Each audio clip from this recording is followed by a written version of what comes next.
Kim Chu, biktima ng sunod-sunod na death threats. Fans, umalma at nanawagan ng aksyon. Vice ganda, Kim Chu at Jose Marie Chan, nagpasabog ng Christmas vibe sa bagong holiday campaign. Tara, kwentuhan muli tayo.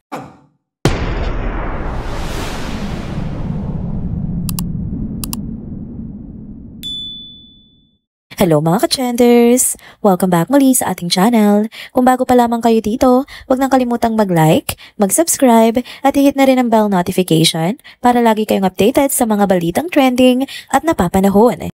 Kung updated nga kayo sa chikahan sa social media nitong mga nakaraang araw, malamang narinig nyo na ang issue na kumakalat patungkol nga kay Kim Chu. Grabe kasi, hindi lang simpleng bash o pang-aasar ang natatanggap niya sa ngayon, kundi mga seryosong banta sa buhay niya. Oo, death threats mismo at months na raw itong nangyayari ayon sa ilang masugid na fans ni Kim.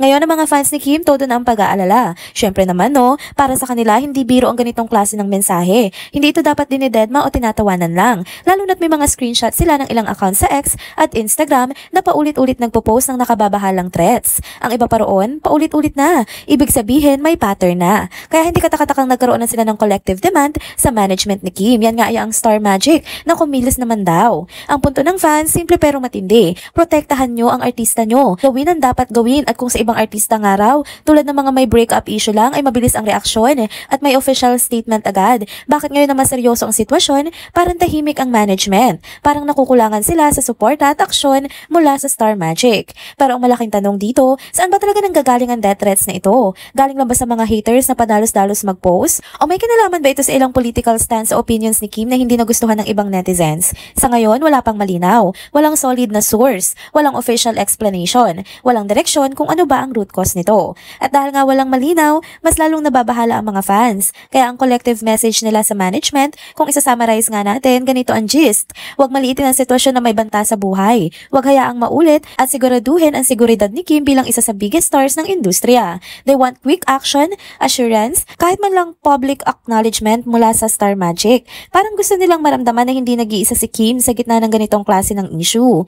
Ngayon kung tatanungin naman kung ano ang reaksyon ni Kim dito, mukhang wala pa siyang direktang sinasabi. Kung titingnan sa social media niya, parang normal lang, parang deadma. Business as usual kumbaga. Baka nga ganun siya mag-handle ng stress o issues. Dinededma para hindi lumaki. O baka ayaw nila lang mag-focus sa negativity. Pero dahil tahimik siya, mas lalong nai-stress naman ang mga fans niya. Parang ang feeling nila, sila lang ang kumikilos at umaalma.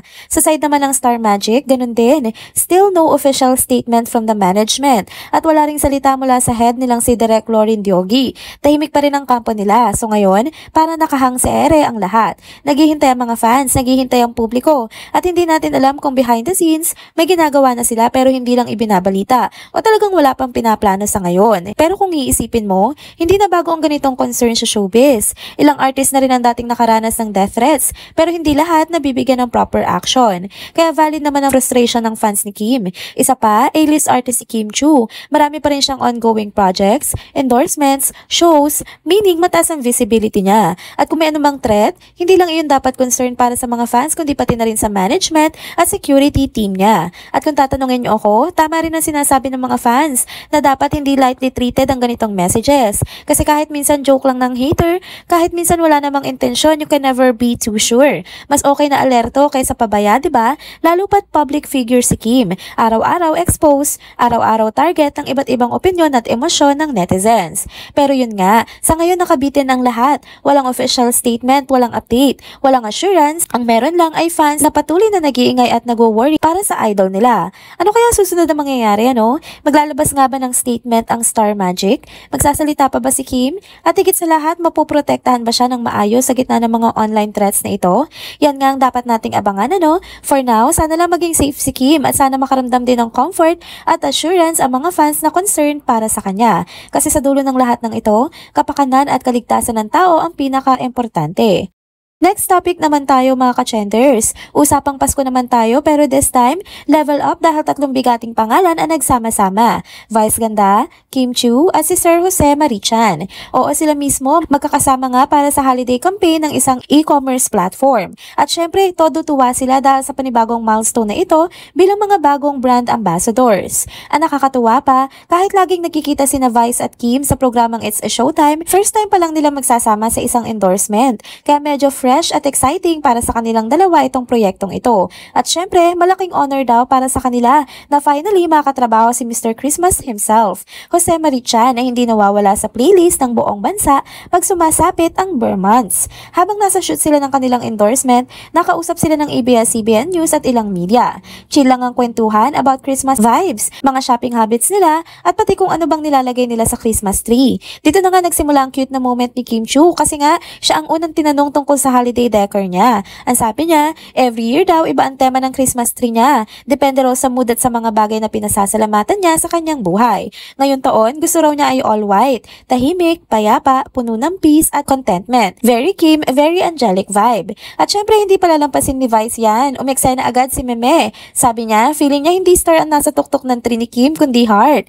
Grabe, isang banat lang niya, tawang-tawa na agad si Kim. Ito na yung cute na asaran nga nilang dalawa, no? Yung tipong biruan na kahit hindi sabihin ng direkta, gets mo agad.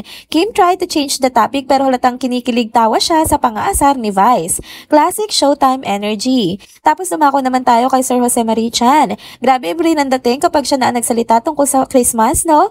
Parang sa kanya ang Christmas tree daw ay parang family tree. Ang dami kasi nilang apo at anak daw kaya maaga pa lang, October or November, nagsisimula na silang mamili ng gifts. Tapos nilalagay nila sa lahat ng ilalim ng Christmas tree para excited ang buong pamilya while waiting for December 24.